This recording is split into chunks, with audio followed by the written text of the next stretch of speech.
this is the NATPE Brown Bag Lunch Series. Today we have Heather Hale, a veteran TV producer with over 50 hours of award-winning TV production under her belt.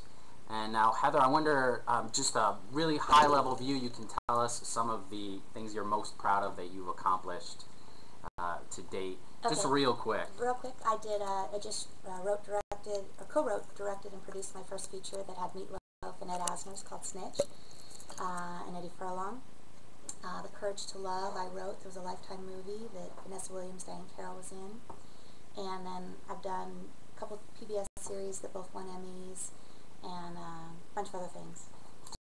Definitely a veteran. Yeah. And so how long have you been a producer, writer, director? I'd say 15 years, something like that.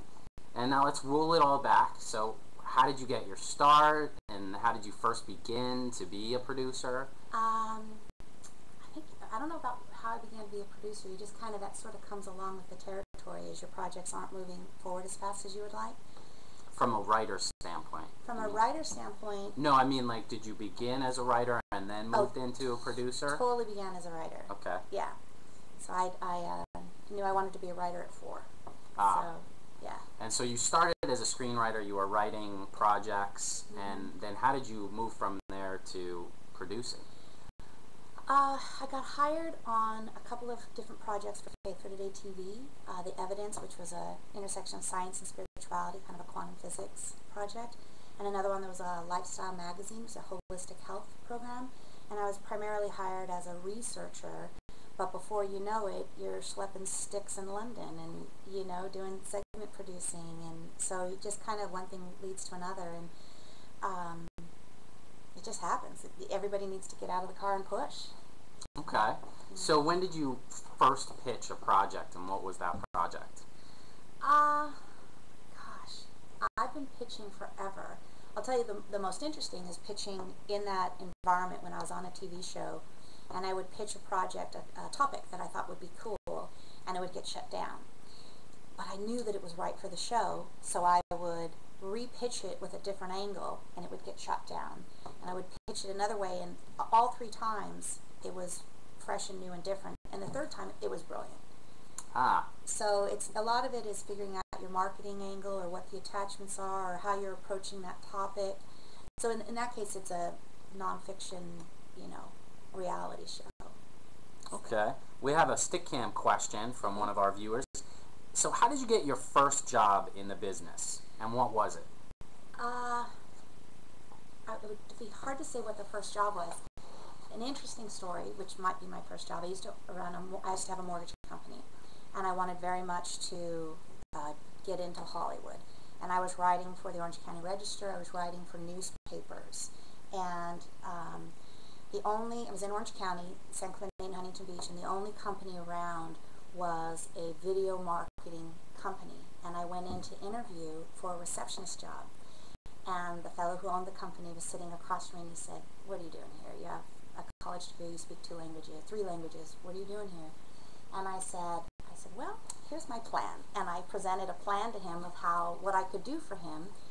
And it was interesting because he said, "Well, here's my plan." He actually said, let's do lunch. And he took me to a country club, and he said he had a different plan for me. And he actually had to have open heart surgery and needed to go back and finish his degree at Yale or Harvard.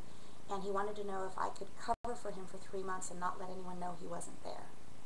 So while he was in a hospital bed recuperating from, I don't know if it was open heart or transplant, something, bypass, and getting his degree, finishing his degree, I was covering, like I was directing, producing, doing everything. Talk about, you know, into the... Trial by fire. Yes.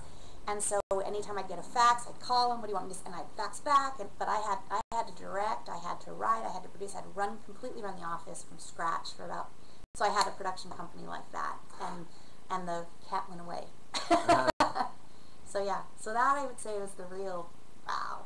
And then... so you got your foot in the door, you were willing to take a receptionist job if it was, and it just happened that you got bumped up because of your talents. Yeah. And then I would say the first the Lifetime movie that was in '99, I think, it's a long story, but basically I wrote a treatment, and the treatment got to Vanessa Williams. I got it to Vanessa Williams through another person, and it got set up that way. But what's interesting is I didn't get a producing credit on that. You know, you bring A-list talent. I didn't even know I was supposed to get a producing credit for that. So after 15 years in the business, I'm sure you have a very large Rolodex. How have you managed to establish and maintain the contacts you have in the industry? And when I started out was volunteering for everything. Anytime there was an event, there was an educational networking event I couldn't afford, I just called up and offered to work it. I still do that. Variety has a bunch of their big summits that are really expensive. I call up, you want me to work for a day? And there's that opportunity to sit and be a fly on the wall with all the studio execs telling you what their mandates are for the next year and what the new technology breakthroughs are. I mean, those have been really amazing. So a lot of networking, and then I create mastermind groups where I cherry pick 11 professionals who have a really eclectic background. So I'll get a composer, I'll get a social media guru, I'll get investor, casting director, and pull together these mastermind groups, and then that's how I network and learn and expand my horizons every year. And then I keep those groups as an alumni where we have annual parties. I keep them connected on Facebook, and so I try really hard. You know, I have a database of probably 15,000. So I used to run an organization called the Industry.LA, which was like the Craigslist of Hollywood. So over time, I've just collected and collected and collected, and I stay in contact, and I try email like crazy, but try to meet people in person as much as possible. And you know, it's a lot of work. Wow, yeah. That sounds exhausting. It is. But that sounds like a business of networking others on top of yourself. Yes. Well, and every time you can hook someone else up, you know, not that you do it because they owe you, but there's a kind of a pay it forward daisy chain, and somewhere along the way it's going to come back to you because you've helped all. It's like roller skating or ice skating where you have two hands and you swing forward, and then you have the ability to pull them forward, and then they have the traction to pull you forward. So I think, you know, one of the important things is to learn who your friends are and do all you can to help them, you know. On your website, you're listed as an edutainer. What does that mean, and how does that relate to your networking strategy? It's kind of a phrase I coined. I have edutainer and entrepreneur. I love them both. And to me, education can and should be entertaining. And entertainment can be educational. You know, it can always be inspirational.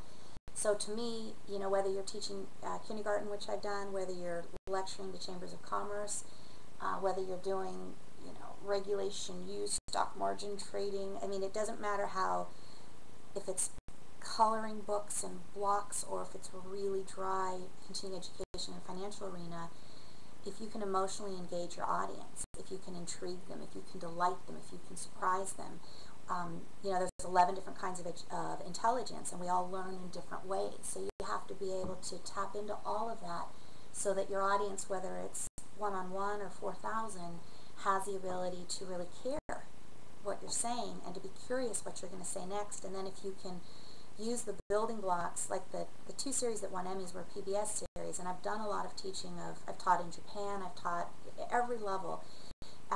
The more you can just get them involved and be connected with your audience, the more you're going to, you know, you're teaching them to fish.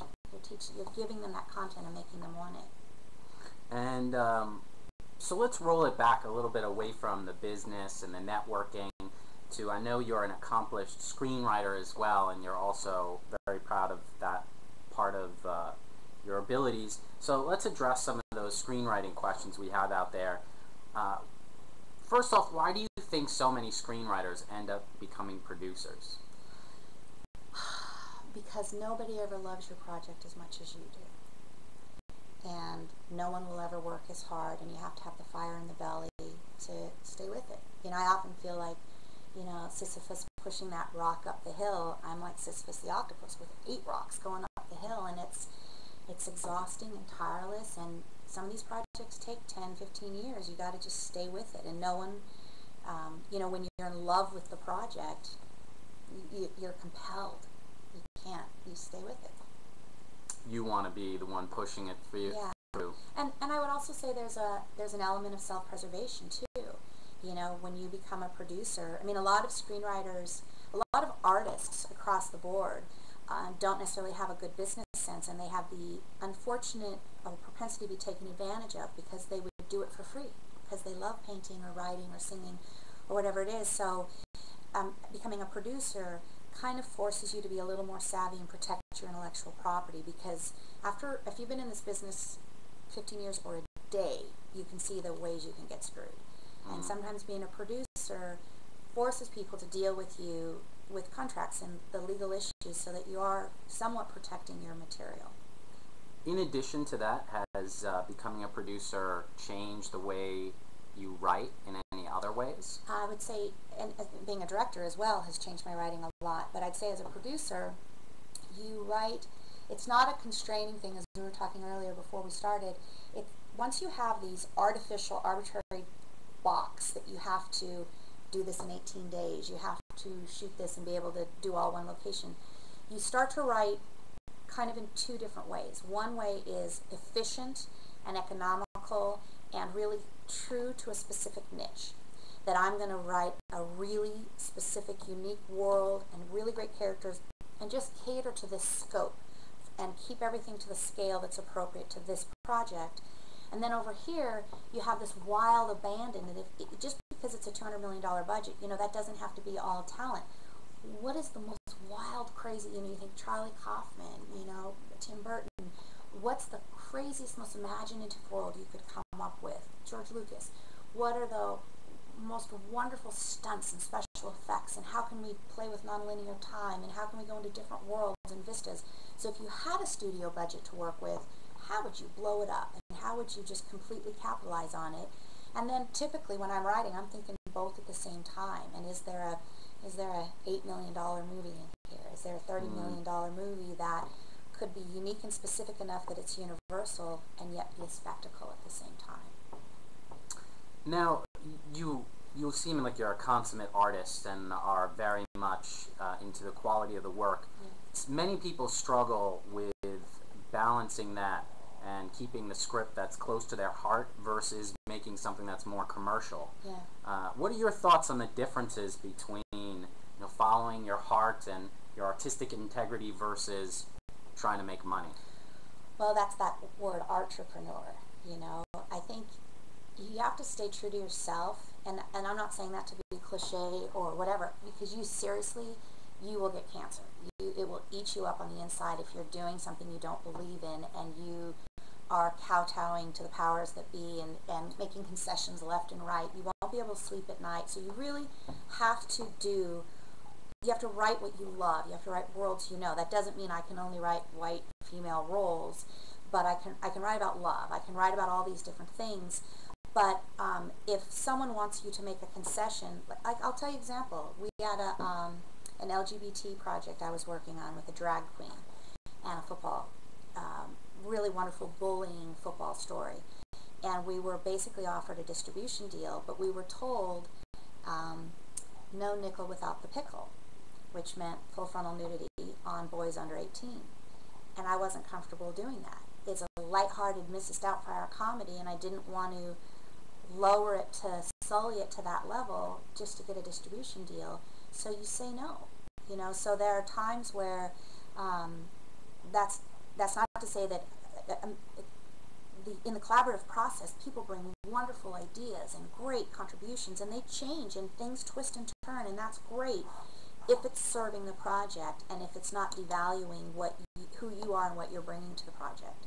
So I would say, on the flip side of that, if you're writing something that is only, relevant to you and a handful of people, you have to keep that scope realistic, So we have another question from our Stickcam audience. So what's hot right now at the moment, story-wise, if someone was going to write a script and go about pitching it?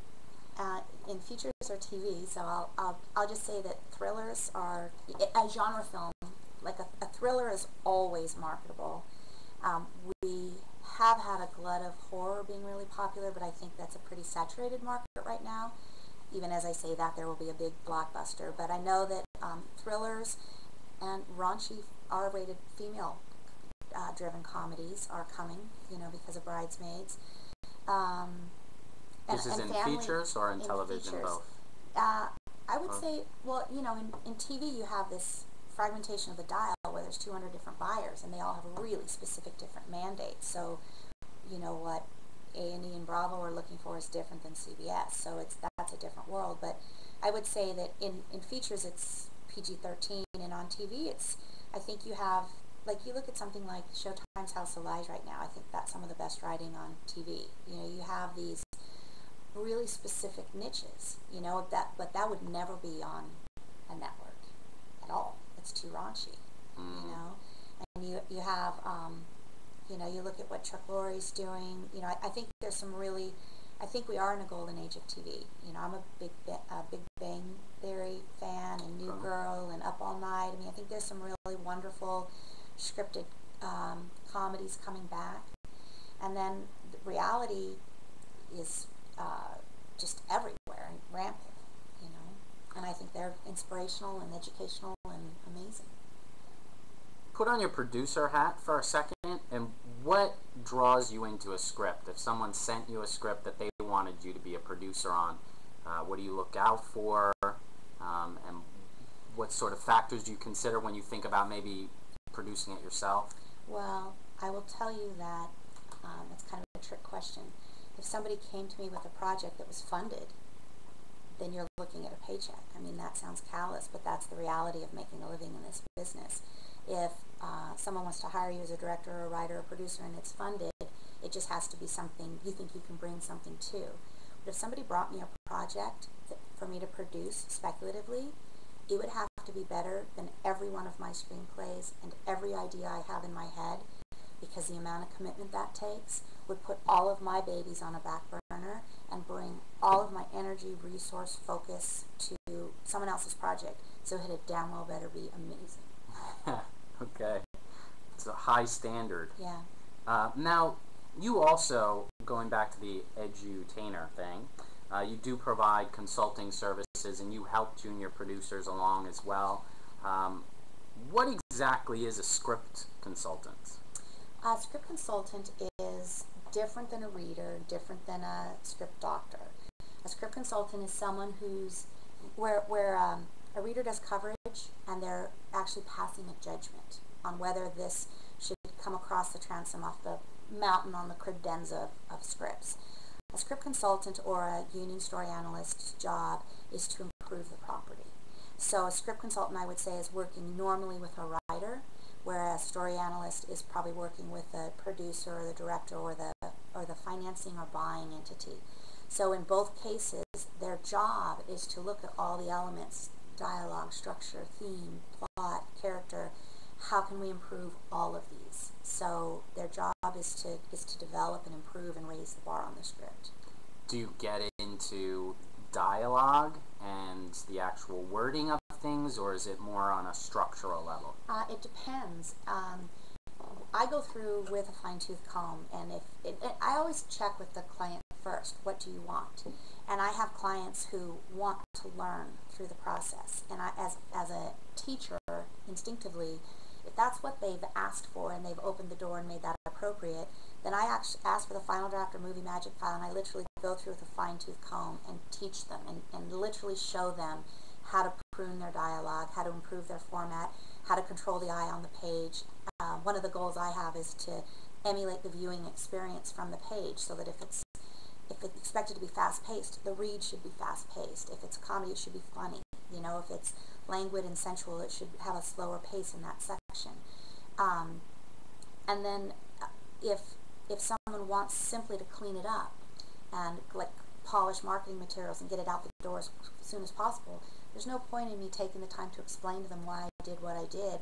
They just want a polished deliverable, and so it's whatever their end game is we get there as quickly and as efficiently as possible. So that's where, like, the difference between the creative analysis of the project versus the market analysis, I guess. And what sort of market analysis services do you have, and what, like, marketing consulting services do you offer, and why are they important? I think they're really important. One of the things I look at when I look at a project is, you know, what's its target audience, what's its demographic, what are its precursors, what's in the provenance of what this project has come from, what are the other therapy reality shows, what are the other elimination game shows? What are the other music-based projects that have been converted or adapted to one-hour dramas? You know, so you're looking at what are the precursors, what are the comps in the arena, who are the demographics, who's the target audience? Could you skew this to a mature audience? Could you skew it to a Latin audience? Could you broaden it up? Could you take that sci-fi and add a couple female characters and broaden that audience? And then I also look at who are your possible sponsors, product placement, potential players, and who are your buyers? Who are your financiers? Where would this land? Is this a broadcast network project? Is this a cable? Is this an internet project? You know, and I've gotten features that should be one-hour dramas, and I've gotten one-hour dramas that should be features. So it's kind of helping them figure out what that content would best be encapsulated as, and where would it best be marketed. Because a lot of projects can go a lot of different ways, and if their goal is to have it be whatever the element is, if they want it to be very music heavy, well, could it go on MTV or VH1? You know, is it a lifestyle or a workplace reality show, and is that Bravo? Is it upscale, so it's Bravo? Is it you know, a dirty, filthy job? You know, it's different target demographics for what people are looking for. It seems to me like many screenwriters, in focusing on their art, will sometimes not focus as much on those other components. Yeah. Which is why that sort of service can be so valuable. And which is actually why it might be a good thing, because that frees the writer up to just write what they want and what they love. And, you know, it can be stifling to think of all that while you're writing. So, you know. How important do you think the marketing of a script or project is when it's looking for financing or collaborators is versus the actual project itself and how good that project is? Well, that's the million-dollar question, isn't it? I would say that if you can't market it well, you can't get it funded and you can't get it produced. And you've seen that with you know, whether it's film or TV, they can get out of the gate with this huge campaign, but if it's not on the page or not on the screen, it's not going to have legs. It's not going to go anywhere. So I think that I would say they're equally important, but they have a different time period. So like, it has to be on the page and brilliant before anybody will bother to market it and package it. Then once you've marketed and packaged it, it has to find its distribution outlet. It has to find its money, and then once you've done that, it has to be brilliant on the page and the screen again to find its audience. So I think it's sort of an ebb and a flow, and they're ideally, you know, they're not simultaneous, but they're definitely overlapping and intermittent. How many pitches do you think you've done in your career total? Just ballpark. I would never know. I would say, I know that I've heard, I don't want to say thousands, but it could be, I know for sure it's been hundreds of hundreds of hundreds. And pitching, there was a point in my career where I'd sold everything I'd ever written. And we are long since past that. Wow. I was so proud of that, and then I didn't want to write anything because everything I had sold had written, everything I'd written had sold. But I have pitched constantly, and I pitch now in lots of different ways. You know, now I'm pitching with packages and proposals, and I'm pitching, you just pitch all day, every day. So. What do you think your numbers are in terms of pitching? And I know they're different from person to person, but someone will probably not sell something their first pitch, maybe not their first 5. Is it fair to say like 50, or how many times do you have to pitch? 200, 2,000? I mean, they're up there. I don't know. I don't know. They maybe higher. We have one more stick cam question here. Should you hire a talent to pitch for you instead of doing it yourself? I would say, I mean, that's up to every individual situation, but I would say 9 times out of 10, no. Simply because no one will ever care about your project as much as you do. If you're a really shy writer who can't pitch at all, I mean, that is the point of an agent or a manager or someone who will do that. Hiring talent, the only time I would have talent, like I have Tim Conway attached to a sitcom. Well, I don't want to go in a room without him, right? He is talent, but he's part of my project. He's my partner on the project. So I would think that if they are affiliated and a partner and a producer, absolutely, because that talent will open doors and they'll do a wonderful job. But I certainly wouldn't hire an actor to come in and play you or do props for you. You got to learn to do it. And it's not that hard. I think once you, no matter how nervous you are, if you are passionate about your project, you know it better than anyone, you can learn to pitch. If you can write, you can pitch. And real basic for someone who's first getting off pitching, what are 3 mistakes to absolutely avoid that are the most common ones that people Bore your audience, confuse your audience. Those are the 2 right there. Don't bore and don't confuse. And then I would say not listening, where they just are so steamrolled on what they've memorized that they don't stop to let it be a process or a conversation. Because if the person's asking questions, they're interested. So you need to know your story inside and out, that if they interrupt your pitch, you can come over here from whatever they're interested in. Because whatever they're interested in is where you need to be. Very cool. Is there any projects you're working on right now that you would like to tell us about, to look out for? Well, I'm working on I'm trying to raise $9.5 million for a Fast and the Furious project called 21 Hours to hopefully direct. Then I'm working on the Up Island, Down Island with Tim Conway, and Tim McGraw has just re-upped an option on a feature that I co-wrote, a biopic.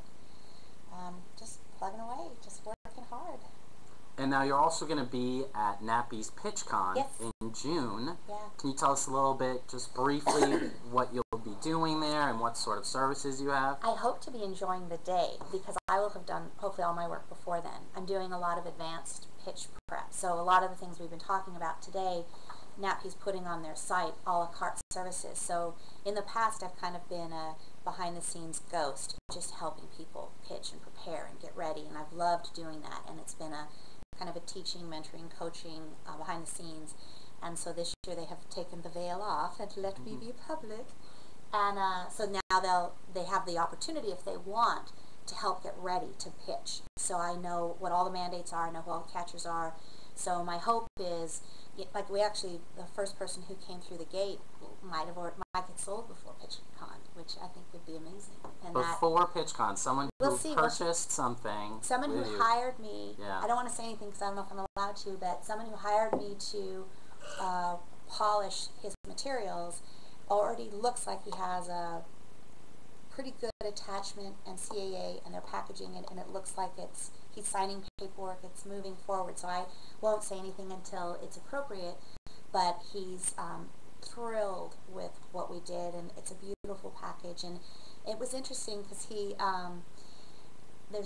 I don't want to give any details, but basically 2 individuals who co-wrote this material. It's a 1-hour drama, and I will say that it's music-based, and they left their own bios off the package because they didn't really have an appreciation for how critically important their transferable skills were. And they've been producing music between the 2 of them 100 years in Nashville. So in terms of me as a producer looking at and thinking, are you going to have enough story ideas for me? Well, heck yeah. They've been in the trenches. They're going to have story after story after story. So, to add that and make them take ownership and really put that package together so that we know these are subject matter experts. Maybe they've never run a show before. Maybe they're not famous writers. They know music. And so and nobody will pitch that better than they will. So I just helped them make their words more organized, more beautiful, more more concise that I'm not doing now. Better package. Yeah, better package, so that when they go into the room, they've got it. And so I have a feeling I'd love to see NATPE announce that before PitchCon because it looks good. It looks good. Yeah, that sounds great. So anyone can sign up for our services from Heather Hale on our website, and she'll be at PitchCon, so you'll be able to meet her and hear from her. Anything else you would like to comment on or tell junior producers out there? Well, I would say just work on projects you love, because you're going to be with them a long time, and people that you like and you trust and that you enjoy, and work on projects that allow you to sleep at night. That's it. Well, thank you, Heather, for checking in. And check back next week on Thursday for our brown bag lunch. We'll be at 1 p.m. again, Pacific Standard Time, here.